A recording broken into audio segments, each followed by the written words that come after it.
What's up, nerds? Playing Magic with Brenton. Brenton plays Magic. I'm Brenton. Thanks for watching.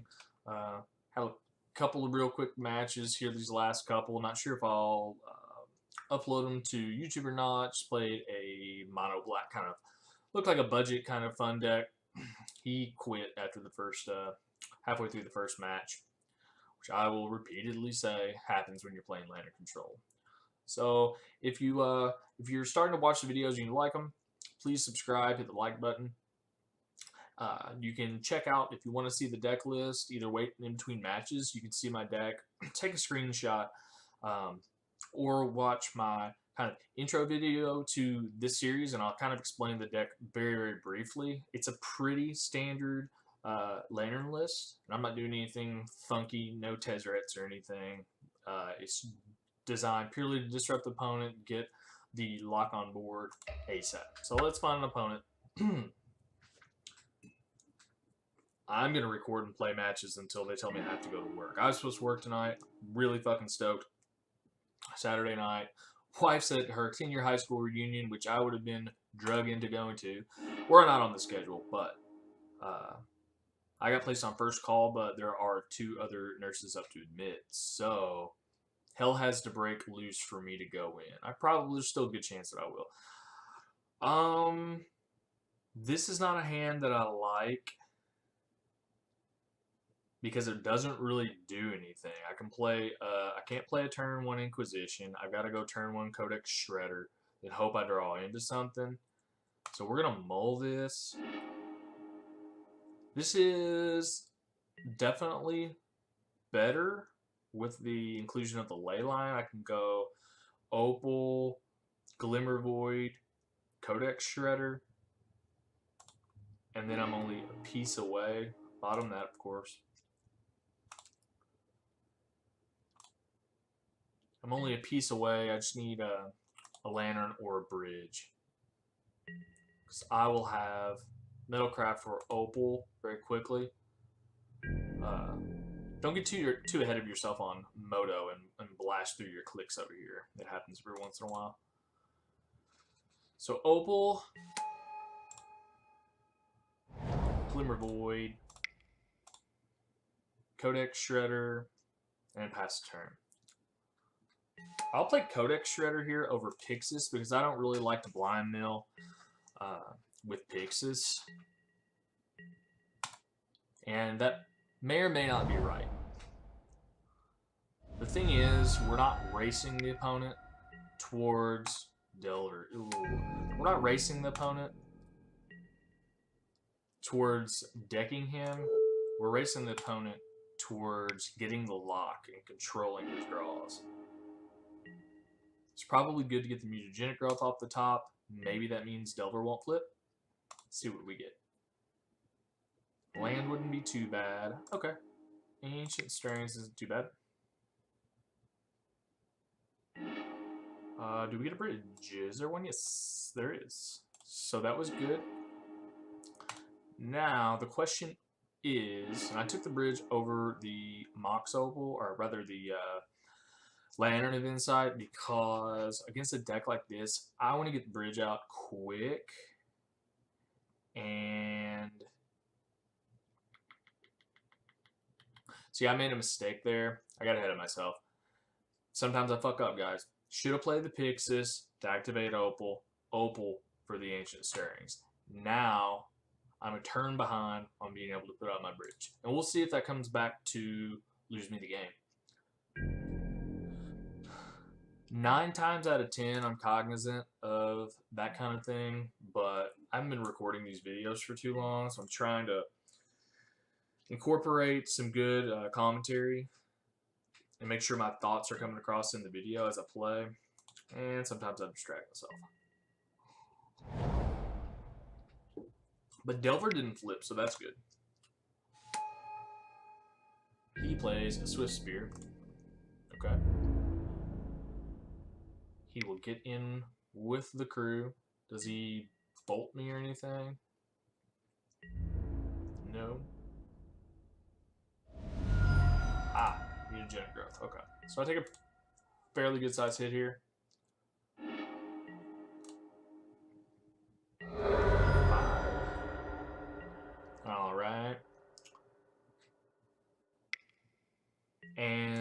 Serum Visions. Yeah, see, this sucks because I would be able to play Bridge this next turn had I not fucked up and misplayed with my Pixis and whatnot. Doesn't mean I'm necessarily going to lose, but he is tapped out.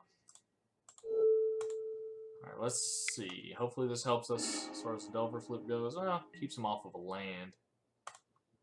Alright. So what do we have? Ghoul Caller's Bill. Alright, so we play Ghoul Caller's Bill. Activates Opal. We'll play our Pixis. Our Pixis of Pandemonium.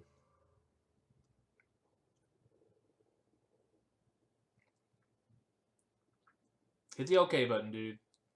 You guys ever run across that where, like, but he's just scratching his ass or something. Alright, so next turn we can play the bridge. Almost certainly.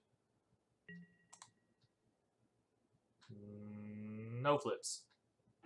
Ha, you got it. Alright. So he's got a mana leak. That's what I was afraid of. Oh, he sleight of hands. Okay. He likely won't have any main deck artifact hate, but going in round 2, he definitely will, which makes the match that much harder. Especially if he plays, I think it's Vandal Blast, where it's got the overload feature, or it just blows up all the artifacts. That's where your welding jars are going to come in handy. Okay. Well, I know he's trying to go for... Is he trying to go for the kill here? He needs 15 damage. I was about to say, if he were to bolt me, it takes me to 12. Takes this guy up to 4. And that is 7. And then even if he had a mutagenic growth, I still don't think that does it. That's only 10 or something. Ooh, he missed his attack. Bummer, bro. Alright.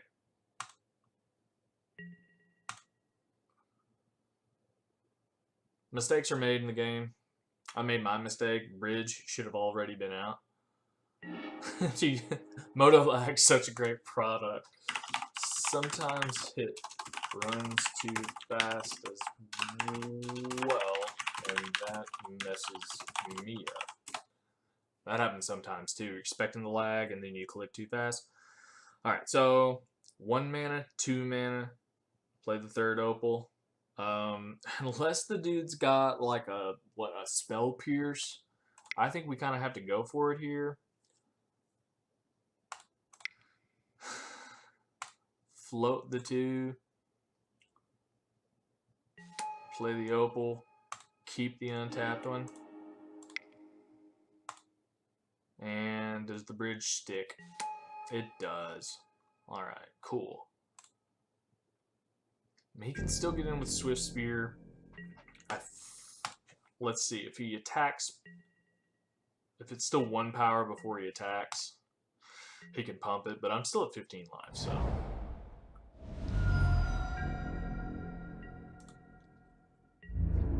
Let's see what he's got. 4 cards in hand. He's got at least one of them is a mana leak. And this guy's probably his inexperience playing with this deck, because that's really what he had to worry about, was me landing bridge. And he should have just waited for the right time. Yeah, this is something that these guys will do with these prowess builds too. They'll play Bolt and Remand to be able to draw a card and then get the for the pump. And then they'll play Bolt again.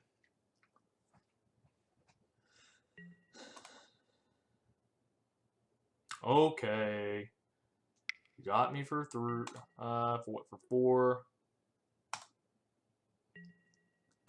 4 from your dude. 3 from your... No, not 3 from the bolt. Again, I mentioned this in other videos.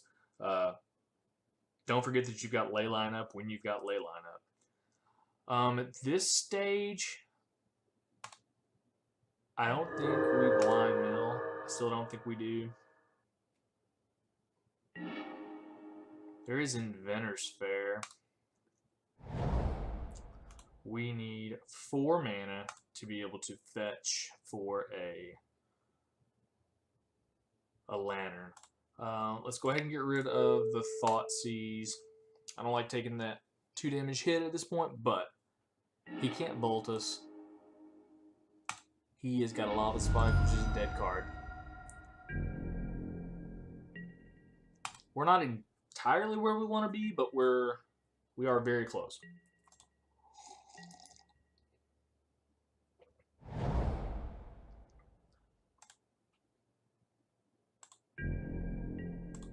So he's got something in his hand. Alright.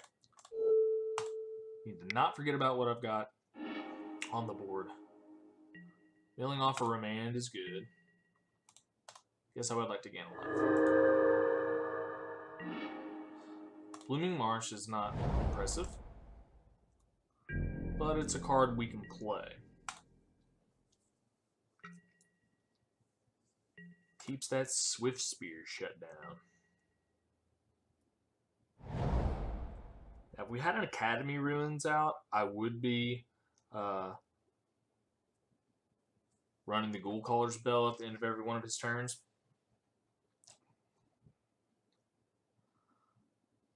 And possibly even the Codex Shredder on my library. Okay. So that's how a lot of your matches will go if you get the lock.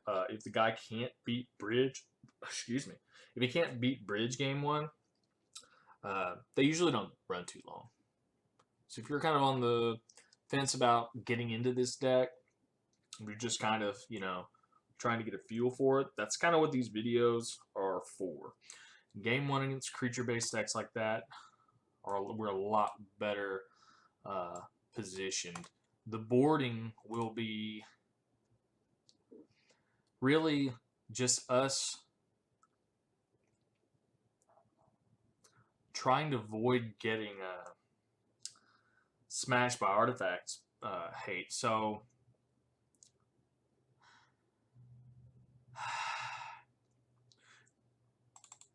just pretty standard for me. A couple of baubles come out, and a couple of jars come in.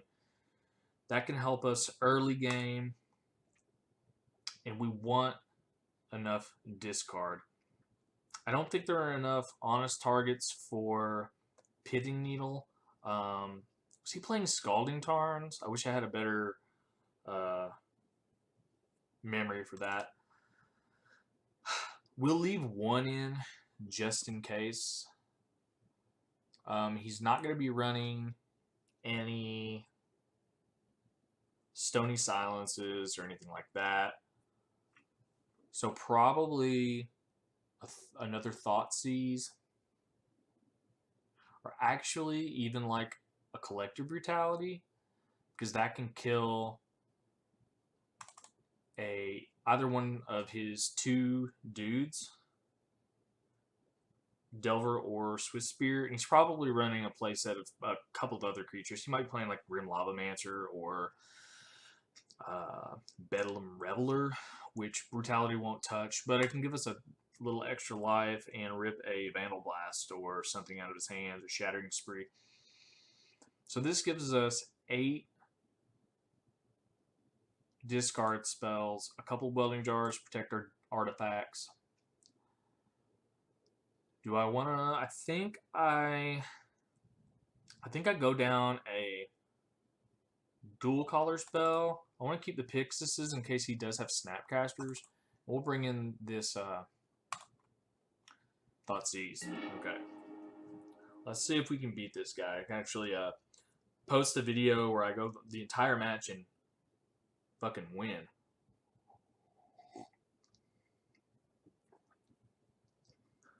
That's the thing about this deck. If you play it yourself, you can probably you probably know already that you win.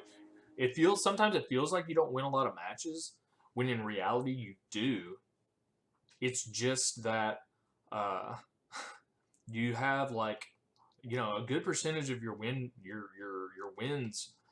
are due to people just scooping, so they don't seem too memorable. I'm not sure if that's the case for everybody, but it kind of is for me. We're gonna keep this since we've got our ley line. We've got a couple of bridges. Always remember to play your ley line.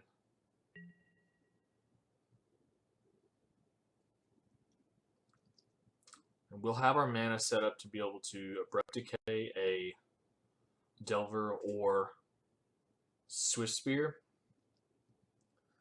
Now is the guy just trying to decide if he wants to play it out.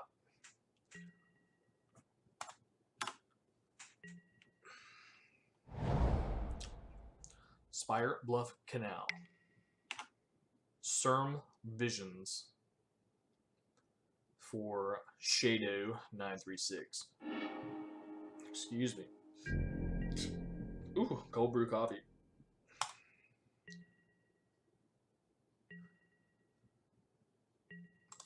Leyline really does pull a lot of weight for us in matches like this, shutting down lava spikes and lightning bolts and things like that. There's that one pithing needle that I left in. Okay, so we will run out a forest and a Codex Shredder. Speaking of forests, I saw on, I think it was Saffron Olive's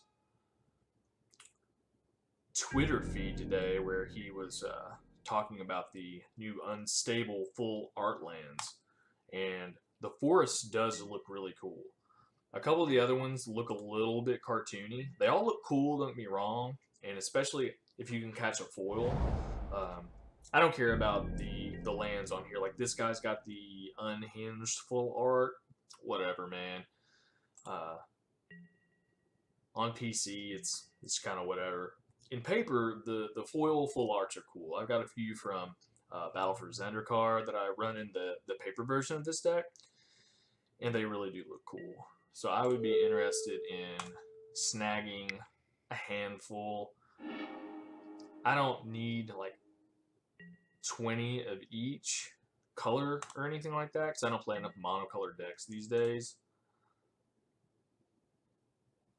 But, a handful of each would be nice. So let's run out our Glimmer Void. Let's try to get this Thoughtseize out there.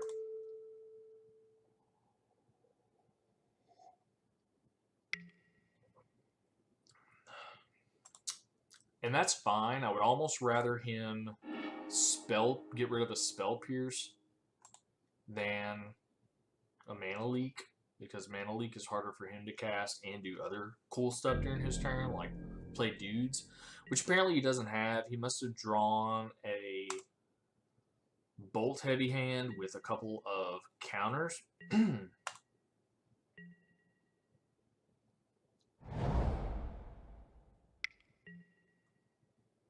Baral, Chief of Compliance.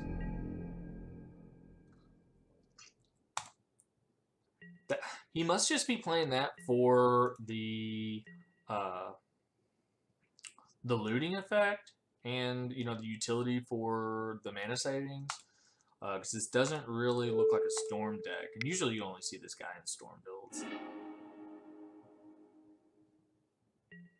Which we actually, with Lantern, have I wouldn't say easy matchup against Storm. You know how it works. Like, you're going to be turn 2 or 3 and they can go off. Now, does he have another Spell Pierce?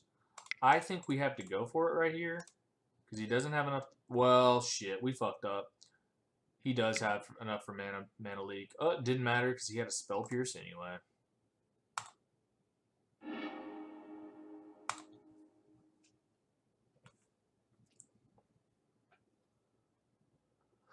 Womp womp. So he drew a Baral, or he had a Baral and ditched it. Alright.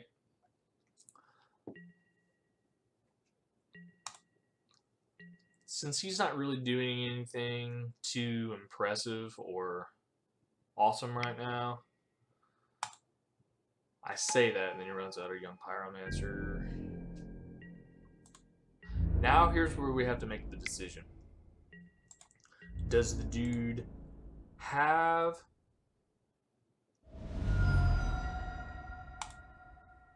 another counter in hand? Now dude is down to 2 cards. That's stuff from binging. Facebooks or emails, or I don't think it was a text. I hope it wasn't a text from work saying, come on in. If so, we might have to cut this a little short. So we had a Serum Visions. He draws a card. You can hear the cat, sorry. One of the things you deal with as a Siamese owner, they're very vocal. Alright. That was an island. Okay, he's tapped out. Whether he knows that or not, that was a mistake.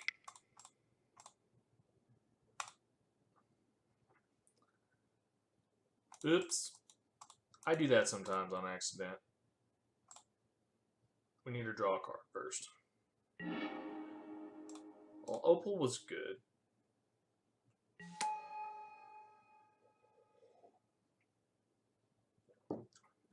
So here, I think we play the Pithing Needle, just get it out of our hand, and then that activates Opal, so that we can, we get 1, 2, 3.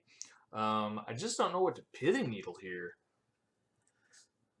I don't know if he's got manlands or anything like that. I didn't see any Scalding Tarns. Kind of looks like more of a budget build. Ow. There's Kitty. I just don't know what to play it on. I guess we'll say, I don't think it's very consequential. Scalding Tarn, I guess. In case he does have one. Or, a set, whatever. So we can still take a couple from his elementals. His tokens. Next turn. Oh, and the Baral, actually. But we are still at 17. And then next turn, we will Abrupt Decay his Baral.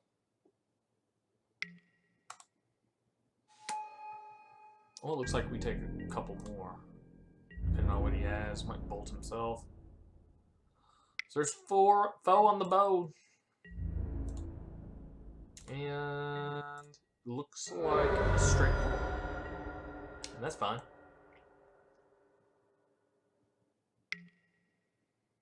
And there is a Delver. His name is Delver. He's really into secrets. Very studious. Magic the Gathering card.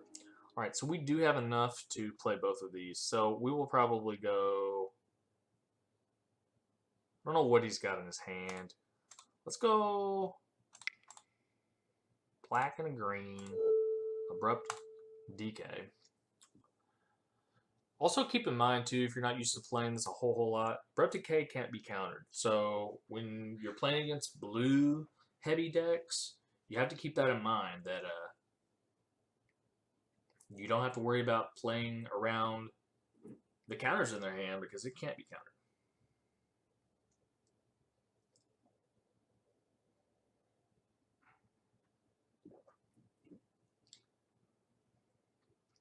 Come on, dude. He's probably sitting there trying to counter it, and he can't figure it out why his Mana Leak won't work or something like that. But I make little tips like that about like the Abrupt Decay and stuff because I forget sometimes. So we have to get the Brutality out of our hands. So I'm tempted really just to play it like a shitty Duress. Yeah, let's do that. Just so we know what he's got. a Goblin Bushwhacker. Okay. Yeah. Lived up to its namesake right there in mode number 1. Well, no. I haven't played with Duress in a while. Is Duress a non-land, non-creature card? I think it is, yeah. So Duress wouldn't have taken out the Bushwhacker either. Which it doesn't matter. I mean, he can draw. We're definitely not safe. He can draw into the right piece of artifact hate, blow up our bridge, and then we're dead. He doesn't have it on board right now, but he eventually will draw into it. Even a budget build like this.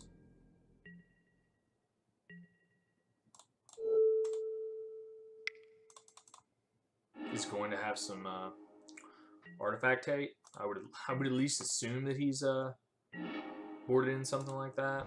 Blooming Marsh is not fun. Not what we needed. Passing the turn. I'm telling him that I'll be right back. I need to go check my phone. Does the Delver flip? Huh. Womp, womp. Never mind. We're not there yet, are we? Nope. Yeah, it turns upkeep. Sorry. Okay. Be right back, guys.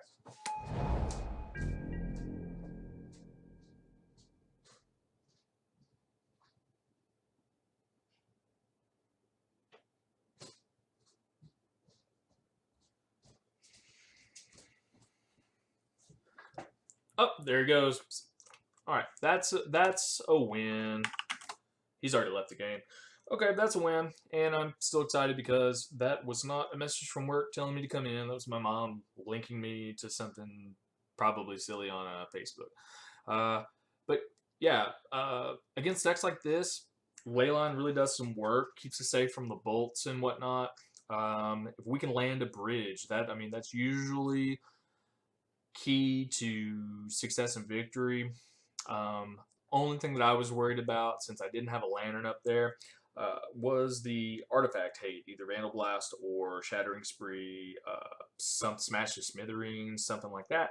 Because that's what will happen. They'll build a board state like this and kill your bridge, and then you're dead.